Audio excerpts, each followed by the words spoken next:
Hello everyone, मैं मिथुन सिंह स्वागत करता हूं आप सभी का। आशा करता हूं आप सभी बहुत अच्छे होंगे। झारखंड 26,001 शिक्षक भर्ती के लिए देखिए अब आपके लिए जो है पेपर 2 6 to 8 के लिए खोट्ठा का जो सिलेबस है वो क्या रहने वाला है इसके बारे में बात करेंगे। बाय द वे, अगर आपको शॉर्ट में खोट्ठा के कहानियों को हिंदी में समझना है छोटे छोटे पॉइंट्स में तो प्लीज नीचे कमेंट करके लिख दीजिएगा खोट्ठा डैश देकर जो है हिंदी आप लिख दोगे तो इसके ऊपर एक डेडिकेटेड वीडियो जो है जल्द ही आएगी। साथ में जो हम लोग कोशिश कर रहे हैं कि जो टोटल 18 कहानियां आपको खोट्ठा में पढ़नी है उसका हिंदी अनुवाद साथ में एमसीक्यू भी हम लोग करेंगे ताकि, और एमसीक्यू जो करेंगे वो बिल्कुल खोट्ठा में रहेगा ताकि आपका जो एग्जाम वाला एक्सपीरियंस है वो घर पे हो जाए। तो चलिए खोट्ठा वाले सिलेबस को हम लोग डिस्कस करेंगे इस वीडियो में। उससे पहले आप लोगों से रिक्वेस्ट है, जिन लोगों का पेपर 2 हिंदी है ना वो वीडियो अपलोड हो चुकी है, जाकर आप उसे देख सकते हैं। और इस वीडियो के डिस्क्रिप्शन बॉक्स में आपको मिलेगा करंट अफेयर्स। जी हाँ, करंट अफेयर्स दिसंबर के पूरे महीने का करंट अफेयर्स मैंने आप लोगों के लिए पढ़ा दिया है, बहुत ही इंपॉर्टेंट है, पढ़ लीजिए जाकर। दूसरी बात, जो आपका पेपर 3 है ना, पेपर 3 में आपसे जो कॉमन जीके स्टैटिक्स जीके के जो क्वेश्चन पूछे जाएंगे उसके लिए भी एक वीडियो मैंने संविधान की प्रस्तावना से जो प्रश्न आते हैं ना वो मैंने करा रखा है। तो प्राइम्बल, जिसे इंग्लिश में बोलते हैं प्रस्तावना को, preamble of a constitution of India, उसके ऊपर से मैंने एक डेडिकेटेड वीडियो बना दिया है, जाकर आप उसे चेकआउट कर सकते हो, लिंक आपको डिस्क्रिप्शन बॉक्स में मिल जाएगा। तो चलिए खोट्ठा के सिलेबस को हम लोग डिस्कस करते हैं इस वीडियो में। सीधे मैं आपको पीडीएफ की ओर लेकर चलता हूं। तो चलिए ऑफिशियल पीडीएफ में याद रखिएगा, ये आपका जो सिलेबस है ना वो 13वां नंबर है, परिशिष्ट 13। 12 मत पढ़ लेना, 12 1 to 5 के लिए है। और अगर आपका 1 to 5 है तो नीचे कमेंट करके 1 to 5 लिख देना ताकि आपके लिए अलग से एक डेडिकेटेड वीडियो बना दी जाए। तो चलिए सीधे सीधे जो है हम लोग बात करेंगे और देखेंगे कि क्या क्या आपको खोट्ठा में पढ़ना है। सबसे पहले व्याकरण यानी कि ग्रामर में खोट्ठा भाषा का जो वर्ण विचार है वो पढ़ लेना है आपको। संज्ञा पढ़ना है, सर्वनाम, लिंग, वचन, कारक, विशेषण, काल, क्रिया, समास, अव्यय, वाच्य, वाक्य के भेद, विपरार्थक शब्द और उनार्थक शब्द, ये आपको व्याकरण में पढ़ना है। ये व्याकरण का सिलेबस मैंने आपको पहले बता दिया। अब बात करते हैं पद खंड में यानी कि कविता वाले खंड में। तो कविता टोटल 10 कविता का अध्ययन आपको करना है। सबसे पहला है संस्कार गीत, जिसमें विवाह गीत, सहियारी गीत, छठियारी गीत, 3 है, ये 3 आपको पढ़ लेना है। अब पर्व गीत में जो त्योहार गीत है, कर्म गीत 2 है, सोहराय गीत 1 है, तो ये भी आपको 3 पढ़ना है। 3 3 6 हो गए, बचे 4, जिसमें एक श्रम गीत है, एक बाल गीत है, एक ऋतु गीत है और एक सामान्य गीत है। ये आपको 10 गीत आपको पढ़ लेने हैं अच्छे से। अब देखिए ये जो शिष्ट गीत है ना, ये आपको खोट्ठा भाषा की 10 प्रतिनिधि कविता जो कविताएं हैं और 10 गीत हैं, ये आपको पढ़ लेना है। अब आगे देखिए कविता की बात करते हैं। तो एक पथिया डोंगल महुआ, ये जो संकलन और संपादक है संतोष कुमार महतो की जो प्रथम 10 कविताएं हैं वो आपको पढ़ना है। देखिए कौन कौन सी कविताएं हैं, एक एक करके हम लोग देखेंगे। अब देखिए यहां से जो ख नंबर पाठ है गीत का, उसमें देखिए माइंदर बाजे रे बाजी बासी बाजे रे, ये सुकुमार के द्वारा लिखी गई है, ये पढ़ना है आपको। बोने पकाइल सैया कोयर, कोयर कोयर वो जो कोर होता है ना, वो दिनेश दिनमणि के द्वारा लिखी गई है। और अगला जो है वो है सोहान लागे रे, शांति भारत के द्वारा लिखी गई है। कहते सुंदर छोटा नागपुर, दीपक सवाल का ये रचना है, इसे भी पढ़ना है। हमार भारत महान, अंबुज कुमार के द्वारा लिखी गई है, ये पढ़ना है। मिली के रही है यानी कि मिलजुल कर रहना है, एकता का मैसेज है, प्रदीप कुमार दीपक के द्वारा लिखी गई है, ये पढ़ लेना है आपको। सांझे हाइस झींगा फूल, महेंद्र नाथ गोस्वामी की लिखी गई है, ये आपको पढ़ लेना है। आगे देखिए बौन रक्षा जीवन रक्षा, अनीता कुमारी की है, ये आपको पढ़ना है। सेवांतिक बाउंड्री मेला, सुभद्रा कुमारी की ये कविता है, ये आपको पढ़ना है। जय माय जननी, शिवनाथ परमानी की ये कविता है, इसे भी आपको पढ़ना है। अब देखिए कहानी की बात करते हैं। तो खोट्ठा में 10 कहानियां हैं। 7 भाई 1 बहन, धनिक धननी, बूढ़ा बूढ़ी और 7 पीठा, जिसमें कि बूढ़ा और बूढ़ी जो है 7 पीठा खाने को लेकर लड़ाई करते हैं कि कौन 4 खाएगा और कौन 3 पीठा खाएगा। इसको लेकर ये शमशान में जलने के लिए भी तैयार हो जाते हैं और ये कहानी उसी पर है।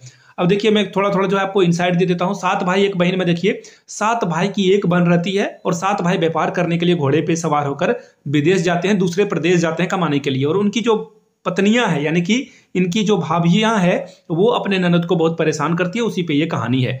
धनेक धधैनी, मतलब इसमें देखो एक जो बच्चा होता है वो अपने बूढ़ी दादी के साथ रहता है और फिर उसमें होता क्या है ना कि उसकी दादी जो है उसे पैसा कुछ देती है मेला से कुछ खरीदने के लिए, बिजनेस करने के लिए, तो वो जाकर बंदर खरीद लेता है और फिर बंदर जो है इन लोगों को बहुत धनी बनाता है। राजा की पुत्री से उस लड़के का विवाह होता है और फिर जो है आगे की कहानी है वो आगे आगे बताया जाएगा। अब अगला कहानी जो है वो गुदुपुचू रानी और कौवा का कहानी है। इसमें देखिए ये जो कौवा है ना, ये एक पोका है, पोका यानी कि कीड़ा, उसे खाना चाहता है। तो कौवा गुड्डू-पूछू रानी के पास जाता है और खाने की बात करता है। तो फिर क्या है कि कौवा जब जाता है तो वहां पे जो गुड्डू-पूछू रानी है, पोका यानी कि कीड़ा, वो बुद्धि लगाता है, बोलता है कि तुम्हारा मुंह जो है, तुम दिन भर बहुत कुछ खाते हो, जूठा हो गया, जाकर एक बार मुंह धो लो। उसके बाद जो है सारी बातें होती है और फिर ये पानी के पास जाता है, पानी से जो है आगे ये जो बर्तन बनाने के पास जाता है और वो बात की कहानी है, बहुत प्रक्रिया से गुजरना पड़ता है, जिसमें अंततः कौवा का जो है ओठ जल जाता है, ठोर जल जाता है और ये कहानी है।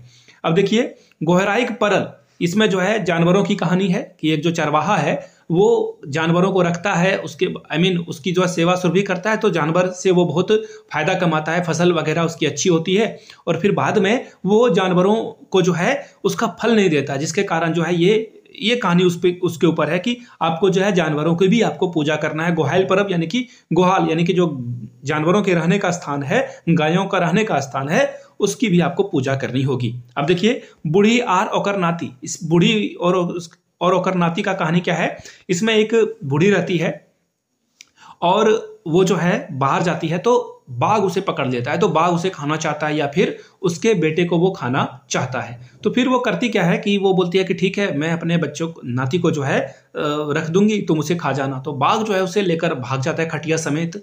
तो जब जंगल में जाता है बाघ, तो वो जो है बरगद के जो पेड़ होते हैं उसमें ऊपर से जो जड़ें लगी होती है, बच्चा उसमें लटक कर बच जाता है और बाघ आगे बढ़ जाता है। उसे लगता है कि खटिया में ही बच्चा है, खाट पे ही बच्चा है। और फिर बरगद के पेड़ के पास वो रात में रहता है, रोता है। तो फिर जब जानवर चर के आते हैं पेड़ के नीचे, भैंस, तो वो भैंस के पीठ पे सोता है और फिर भैंस उसे लाड़ प्यार करके रखते हैं और फिर जो है रानी के बच्चे के साथ रानी की बेटी के साथ जो है इसका शादी होता है, राजा के बेटी के साथ इसका शादी हो जाता है। तो ये कहानी है। द्विग विवाह दुर्गति में बताया गया कि 2 शादियां क्यों नहीं करनी चाहिए और इससे क्या समस्या आ सकती है, इसके ऊपर है। अब अगर आगे देख लो, केतकी फूल, इसमें एक फूल की महत्ता के बारे में बताया जाता है जिससे राजा बहुत प्रसन्न होता है। दूसरा फूल जो है एक व्यक्ति को लाने के लिए बोला जाता है और वो अलग अलग जाकर जो है अलग अलग समस्याओं को जो है डील करता है उसे, और उसके बाद जो है दूसरा फूल वो लेकर आता है। इसमें ये बहुत सारी शादियां भी कर लेता है, 3-4 शादियां ये कर लेता है और फिर वो फाइनली जो है केतकी फूल लाकर राजा को देता है। लुईगर बेटी छवा यानी कि जो बेटी है वो कितना होशियार है, समझदार है, इसमें ये बातें कही गई है। और उसके माता पिता को लगता है कि मेरी बेटी बहुत होशियार है, तो एक किसी होशियार दामाद यानी कि जमाई को ही ये जो है शादी कराने के लिए रेडी होगी। तो सभी परीक्षा में फेल होते जाते हैं और फाइनली जो है फिर बिना दहेज के जो है इस बेटी का शादी होता है। तो ये कहानी था। और एक और कहानी है यहाँ पे देखो, खुटा भीतर चिया गोटा। गोटा का मतलब ये हो गया कि इमली का जो बीज है कौवा खाना चाहता है, तो वो बीज जो है जो खूटा है उसमें फंस जाता है। तो वो बढ़ई के पास जाता है, बढ़ई मना कर देता है, फिर वो राजा के पास शिकायत लेकर जाता है कि बढ़ई जो है वो खूटा नहीं जो है काट रहा है। फिर वो जाता है, राजा भाई मना कर देता है तो वो सांप के पास जाता है, फिर सांप मना कर देता है तो वो लाठी के पास जाता है, लाठी भी मना कर देता है तो आग के पास जाता है, आग के पास से भी उसे जो है कुछ अच्छा रिजल्ट नहीं मिलता है। तो फिर वो पानी के पास जाता है, पानी से हाथी के पास, और हाथी के पास एक छोटे से जो जो कीड़ा मकोड़ा जो घूमते रहता है उसके पास जाता है, और फिर जो है कौवा के धमकाने पे वो जो है हाथी के पास जाकर हाथी को तंग करने की कोशिश करता है, और वाइस वर्सा सारे जगहों से घूम फिर के जो है फिर बढ़ी इसके वो जो खूटा है उसे फाड़ता है, चीरता है, और वहां से बिचा कौवा को मिल जाता है। ये संघर्ष की कहानी है। अब देखिए शिष्ट कहानियां में कुल 8 कहानियां, जिसमें छायगर में बताया जाता है कि संगति का असर कैसा होता है, ये कहानी है। और बोनेक लोर मतलब कि जंगल की जो व्यथा है, दुख है, कष्ट है, पीड़ा है, संताप है, उसको यहाँ पे वर्णन किया गया है। और भी कहानियां हैं, एक एक करके मैं आप लोगों को ये चैनल पे आपको जो है मिलता रहेगा। आगे देखिए एक नाटक भी है, चाबी काठी, लेखक है इसके श्रीनिवास पानुरी। साहित्यिक निबंध है 8, और 8 निबंध में भाई बहन के शुभ प्यार के प्रतीक कर्म पे आपको जो है निबंध पढ़ना है।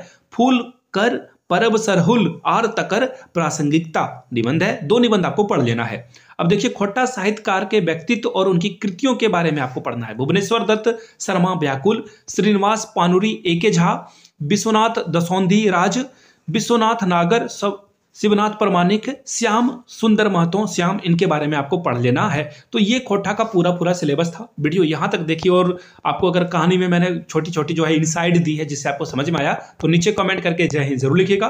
बाय द वे, आप वीडियो को कहाँ से देख रहे हो? मैं ये वीडियो देवघर से बना रहा हूँ। अगर आप झारखंड के किसी भी जिले से इस वीडियो को देख रहे हैं, जामताड़ा हो, रांची हो, खूंटी हो, गोड्डा हो, जहां से भी आप इस वीडियो को देख रहे हैं, नीचे कमेंट करके जरूर लिखें। वीडियो को यहाँ तक देखने के लिए आप सभी का बहुत बहुत शुक्रिया। Have a good day.